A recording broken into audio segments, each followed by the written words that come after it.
कल जिस तरीके से वहां पे शिवलिंग मिला है, तो बाकी जगहों की वीडियोग्राफी करा के वहां पे उसको सरकार को अपने कब्जे में लेने की जरूरत है, चाहे वो जौनपुर की अटाला हो या अहमदाबाद की भद्रकाली या भोजशाला। अब ये लोग सबूत नष्ट करेंगे।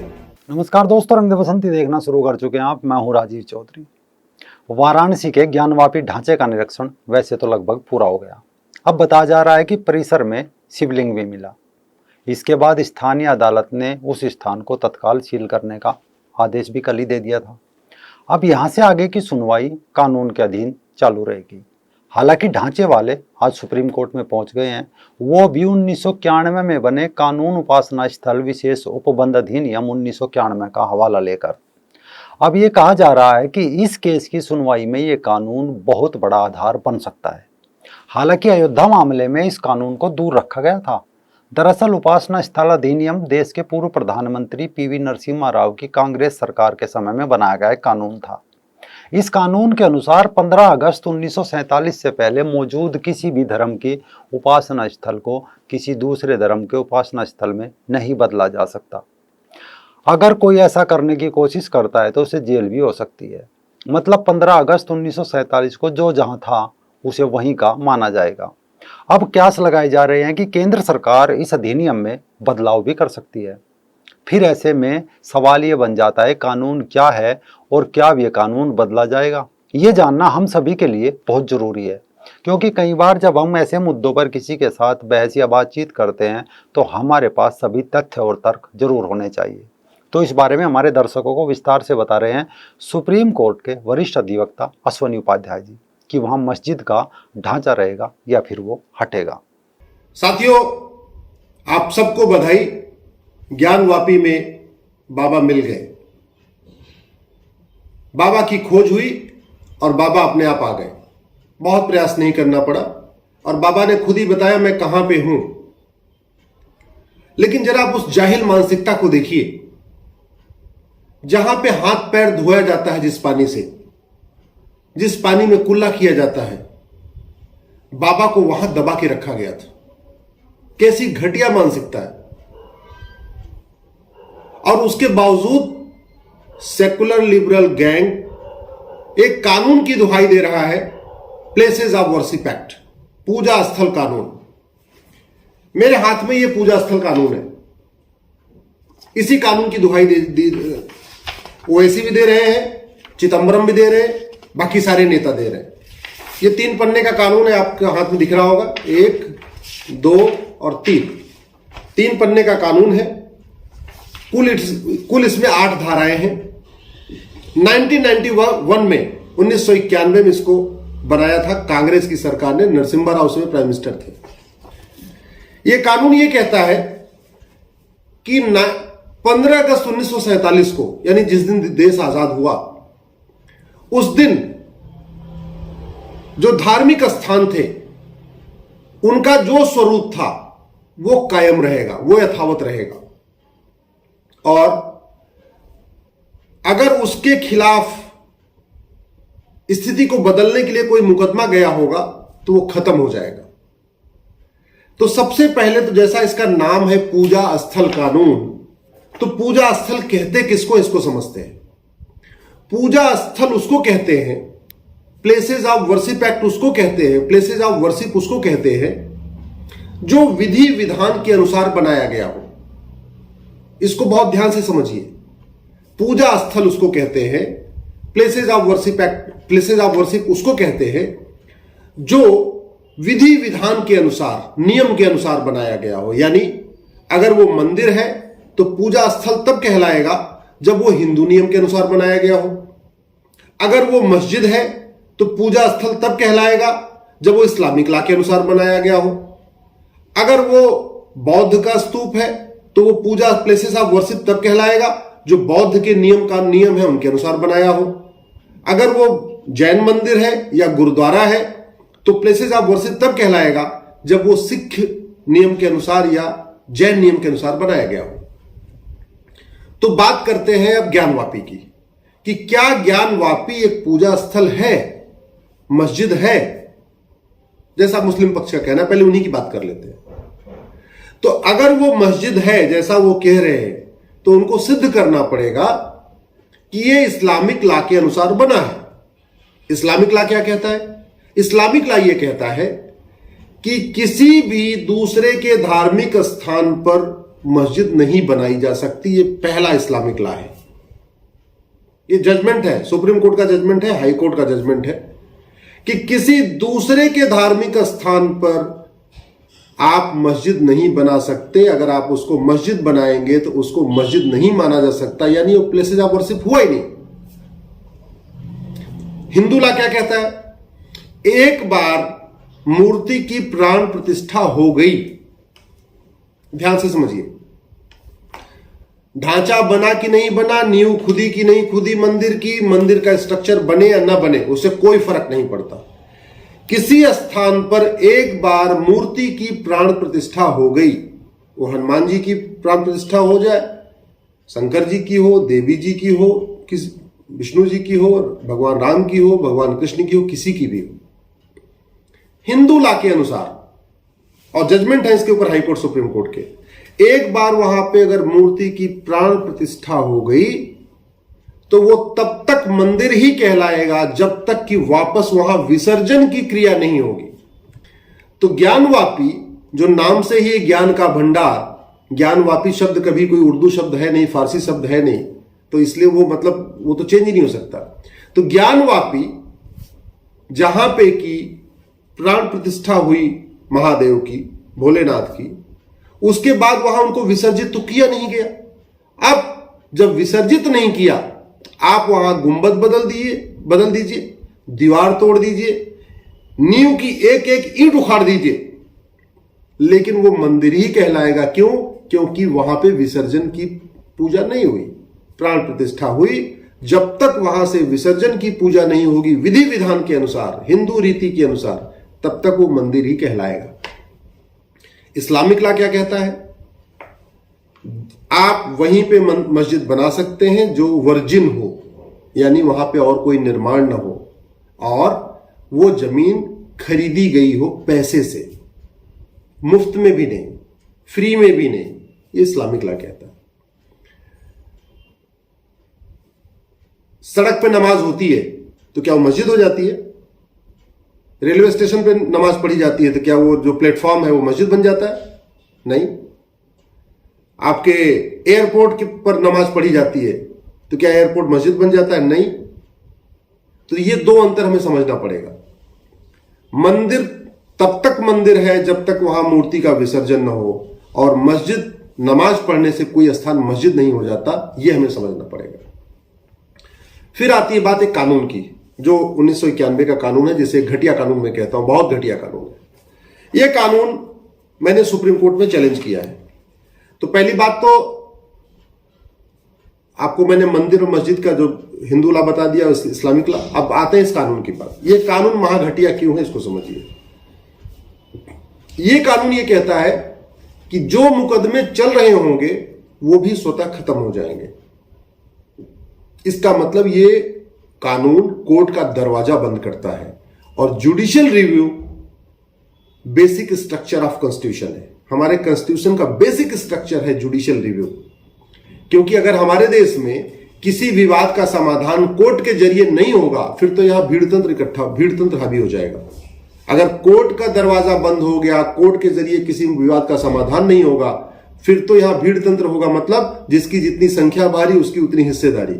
जो ज्यादा संख्या में है लाठी डंडा लेके पहुंचेंगे और किसी स्थान पे कब्जा कर लेंगे, ये बोलेंगे हमारा है, कोर्ट तो जा ही नहीं सकते कोई। तो ये पहली बात, बेसिक शुरुआत से ये कानून घटिया है, क्योंकि ये कोर्ट का दरवाजा बंद कर रहा है।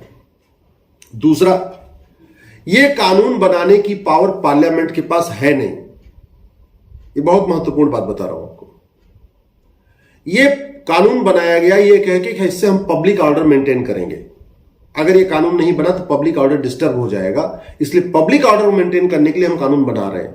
तो पब्लिक ऑर्डर सेंटर का सब्जेक्ट नहीं, स्टेट सब्जेक्ट है।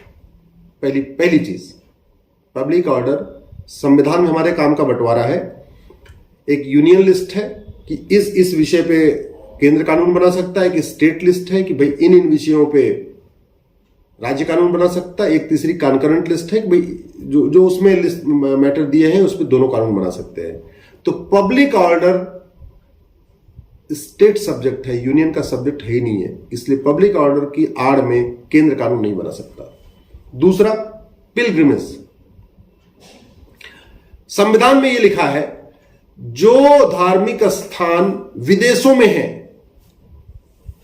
हमारे धार्मिक स्थान है लेकिन वो अभी भारत की बाउंड्री के बाहर है, उनके ऊपर केंद्र कानून बनाएगा। लेकिन जो धार्मिक स्थान भारत के अंदर है उसके ऊपर राज्य कानून बनाएगा। उदाहरण के लिए ननकाना साहब पाकिस्तान में है, कैलाश मानसरोवर चीन में है, उसके लिए अगर कोई नियम कानून बनाना है वो तो केंद्र बनाएगा। लेकिन काशी, मथुरा, भद्रकाली, ज्ञानवापी, अटाला, ये जितने भी हैं, जामा, भोजशाला, ये सारे भारत के अंदर है, इसलिए इसके ऊपर उस राज्य की सरकार कानून बनाएगी। ये पहला अंतर है। तो ये जो 1991 का कानून है इसको केंद्र सरकार बना ही नहीं सकती। तीसरी बात, हमारे संविधान में और हमारे बहुत सारे जजमेंट हैं, जो भगवान है इनको ज्यूरिस्टिक पर्सन कहा गया। ज्यूरिस्टिक पर्सन का मतलब इनको भी एक, जैसे हमें और आपको अधिकार होता है प्रॉपर्टी का, ऐसे इनको भी अधिकार होता है प्रॉपर्टी का, देवी देवताओं को भी। जैसे अयोध्या में थे तो जो मुकदमा था वो रामलला विराजमान था, ऐसे जो कृष्ण में जो यहाँ पे मथुरा का मैटर है वो कृष्ण लला विराजमान है। अयोध्या का जो काशी का मैटर है वो भगवान शिव विराजमान है। इस तरीके से इनको भी, तो भगवान विष्णु और भगवान शंकर के बीच में भेदभाव करना आर्टिकल 14-15 का वायलेशन है, क्योंकि विष्णु और शंकर, भगवान विष्णु और भगवान महादेव, ये दोनों बराबर हैं, इनमें आप भेदभाव नहीं कर सकते। तो ये कानून भेदभाव करता है। राम और कृष्ण दोनों बराबर हैं, दोनों भगवान विष्णु के अवतार हैं, इसलिए उनमें भी ये भेदभाव नहीं कर सकता, लेकिन ये कानून करता है। ये कानून क्या कहता है, अयोध्या का मामला तो कोर्ट के जरिए हल होगा लेकिन मथुरा का मामला नहीं होगा। तो भेदभाव हो गया राम और कृष्ण में। काशी का मामला कोर्ट में चलेगा ही नहीं, ये भेदभाव हो गया विष्णु और शंकर में। तो इसलिए ये अपने आप में वायलेशन है।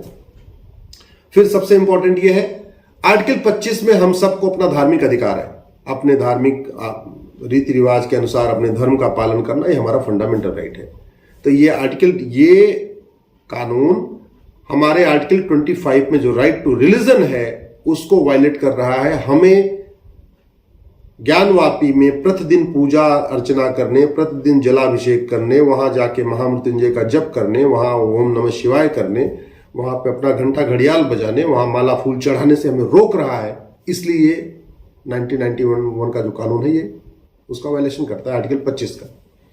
आर्टिकल 26 ये कहता है कि हमें हिंदू, जैन, बौद्ध, सिख को भी अपने अपने धार्मिक स्थल का रखरखाव करने, उसका मेंटेनेंस करने, उसका मैनेजमेंट करने, कुछ कमियां आ गई हैं उसको रिपेयर करने का अधिकार है। यह कानून हमें ज्ञानवापी का रखरखाव करने, ज्ञानवापी की देखभाल करने, ज्ञानवापी का मेंटेनेंस करने, ज्ञानवापी का पूरा उसका प्रोटेक्शन करने, उससे हमें दूर करता है। इसलिए आर्टिकल 26 का वायलेशन, 26 का वायलेशन है। ये 1991 का एक्ट जो है, आर्टिकल 29 में जो कहा कि हमें अपने कल्चर को प्रोटेक्ट करने का अधिकार है, उसको भी वायलेट कर रहा है। ज्ञानवापी का मंदिर, मथुरा का मंदिर, काशी का मंदिर, ये कोई सामान्य मंदिर नहीं है, ये कोई गली मोहल्ले वाला मंदिर नहीं है। काशी का मंदिर तो 12 ज्योतिर्लिंग में आता है। मथुरा हमारी भगवान कृष्ण की जन्मभूमि है, ये उतना ही पवित्र है जितना मक्का और मदीना, उससे भी ज्यादा, और ज्यादा नहीं तो कम नहीं, बराबर कम से कम। जैसे जितना पवित्र स्थान मोहम्मद साहब का जन्म स्थान है, उतना ही पवित्र स्थान हमारे लिए कृष्ण का जन्म स्थान है। जितना पवित्र स्थान जहां मोहम्मद साहब मस्जिद में बैठ के नमाज पढ़ते थे वो है, उतना हमारे लिए पवित्र स्थान काशी है, ज्ञानवापी है। इसलिए ये कानून उसका भेदभाव कर रहा है। और एक बात और, ये कानून अगर आप ध्यान से देखें तो ये कह रहा है कि 1947 की रिलीजियस जो सैंक्टिटी होगी वो बरकरार रहेगी। तो 1947 में ज्ञानवापी क्या था, मस्जिद था कि मंदिर? बड़ी स्वाभाविक सी बात है, मस्जिद तो नहीं था। क्यों? क्योंकि वो तो मंदिर तोड़ के बनाया गया। और जैसा मैंने पहले ही आपको कहा कि आप सड़क पे, जिस तरीके से सड़क पे नमाज पढ़ने से सड़क मस्जिद नहीं हो जाती, रेलवे प्लेटफॉर्म पे नमाज पढ़ने से वो प्लेटफॉर्म मस्जिद नहीं बन जाता, एयरपोर्ट पे नमाज पढ़ने से वो एयरपोर्ट मस्जिद नहीं बन जाता, वैसे मंदिर में नमाज पढ़ने से मंदिर मस्जिद नहीं बन जाता। मैं तो ये कह रहा हूं कि वहां जो नमाज पढ़ी जा रही है मस्जिद में नहीं पढ़ी जा रही, मंदिर में पढ़ी जा रही है। और आप मंदिर में नमाज पढ़िए, मंदिर में कुछ भी करिए, कोई फर्क नहीं पड़ता। मंदिर की सैंक्टिटी वही की वही रहती है। मंदिर की सैंक्टिटी तब बदलती है जब वहां पे मूर्ति का विसर्जन हो जाता है। इसलिए नमाज पढ़ने के बाद, वहां का गुंबद तोड़ देने के बाद, वहां की दीवालों पे वहां का पेंट हटा देने के बाद मंदिर की जो सैंक्टिटी है, मंदिर की जो पवित्रता है, वो कम नहीं हुई है। और सबसे जो महत्वपूर्ण बात यह है, सरकार का काम इल्लीगल एक्ट को इल्लीगल घोषित करना है, लीगल एक्ट को लीगल करना है। सरकार का काम अवैध काम को वैध करना नहीं है। यह कानून बना के केंद्र की सरकार ने, जो कि हालांकि यह कानून बनाने का उनके पास अधिकार भी नहीं था, लेकिन यह कानून बना के उन्होंने मुगलों के, बाबर, हुमायूं, शाहजहां, अकबर, औरंगजेब, उनके जो इल्लीगल काम थे उसको लीगलाइज किया है। यह सरकार की ड्यूटी नहीं है, यह संविधान विरोधी काम है। और अवैध निर्माण, सबसे बड़ी बात ये जो कानून बनाया गया जिसमें 1947 की कट ऑफ डेट दी गई, कायदे से इसकी कट ऑफ डेट 1192 होनी चाहिए, जब पहली बार आक्रांताओं ने हमारा मंदिर तोड़ा। 1947 कट ऑफ देने का कोई मतलब नहीं होता। कट ऑफ डेट तो नहीं, वही होना चाहिए 1192, जब पहली बार हिंदुओं का मंदिर तोड़ा गया था। इसलिए यह कानून हिंदू, जैन, बौद्ध, सिख के धार्मिक अधिकारों का उल्लंघन करता है, समता समानता का उल्लंघन करता है, आर्टिकल 14, 15, 25, 26 का उल्लंघन करता है।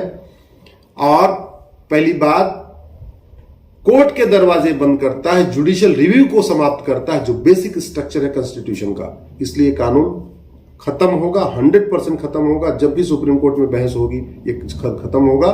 और जब ये कानून खत्म हो जाएगा तो पूरे देश में जो 900 मंदिर है, 900 मंदिर पे जो अवैध कब्जा है, वो कब्जा हटाने का रास्ता खुलेगा। आशा करता हूं कि आपको मेरी बात समझ में आई होगी। ये बहुत ही महत्वपूर्ण कानून है। आपको याद होगा 2 साल तक, पहले तक सारे रास्ते बंद थे। काशी का मामला ठप पड़ा हुआ था, मथुरा का मामला ठप पड़ा हुआ था। अभी वो आगे इसलिए बढ़ गया जब हमने इस कानून को सुप्रीम कोर्ट में चैलेंज कर दिया। अब ये सुप्रीम कोर्ट में जब कानून चैलेंज हो गया है, जिस कानून की आड़ में लोग रोक के बैठे हुए तो खुद ही जब चैलेंज हो गया है, तो अब निचली अदालत के पास ये रास्ता है कि वो कम से कम जो बाकी की जो प्रोसीडिंग उसको शुरू कर दे। मतलब वहां पे वीडियोग्राफी करा ले और सबूत इकट्ठा करवा ले, गवाहों के बयान शुरू करे। पहले में ये काम करता रहे, तब तक सुप्रीम कोर्ट से इस कानून का फैसला भी हो जाएगा। और एक बहुत महत्वपूर्ण बात ये, कल जिस तरीके से वहां पे शिवलिंग मिला है, तो बाकी जगहों की वीडियोग्राफी करा के वहां पे उसको सरकार को अपने कब्जे में लेने की जरूरत है। चाहे वो जौनपुर की अटाला हो या अहमदाबाद की भद्रकाली या भोजशाला। अब ये लोग सबूत नष्ट करेंगे, अब ये लोग सबूतों से छेड़छाड़ करेंगे, क्योंकि कल मिल गया, शिवलिंग मिल गया है। तो बाकी जगहों पे जो इनका कब्जा है, वहां पे ये अंदर की दीवार तोड़ेंगे, वहां पे जो जो हिंदुओं का प्रतीक चिन्ह है उसको बर्बाद करेंगे, वहां जो मूर्तियां हैं उसको बाहर फेंकेंगे। इसलिए मैं सरकार से तुरंत निवेदन करता हूं, तत्काल बिना किसी देरी किए देश भर में जितने भी विवादित स्थान हैं जो मंदिरों को तोड़ के बनाए गए, तत्काल सरकार उसको अपने कंट्रोल में ले ले, वहां की वीडियोग्राफी करा ले, वहां पे जो एविडेंस है उसको अभी से प्रोटेक्ट कर ले। नहीं तो ये लोग अब एविडेंस को बर्बाद करेंगे, क्योंकि ज्ञानवापी के बाद ये बिल्कुल अलर्ट हो चुके हैं। अब ये किसी भी हद तक जाएंगे। ज्ञानवापी में तो इन्होंने गंदे पानी के नीचे छुपा रखा था भगवान महादेव को, लेकिन बाकी जगह भगवान जाने क्या क्या करेंगे, कोई भरोसा नहीं कि ये मूर्तियों को उठा के टॉयलेट में डाल दें, लैट्रिन में डाल दें, कुछ भी कर सकते हैं।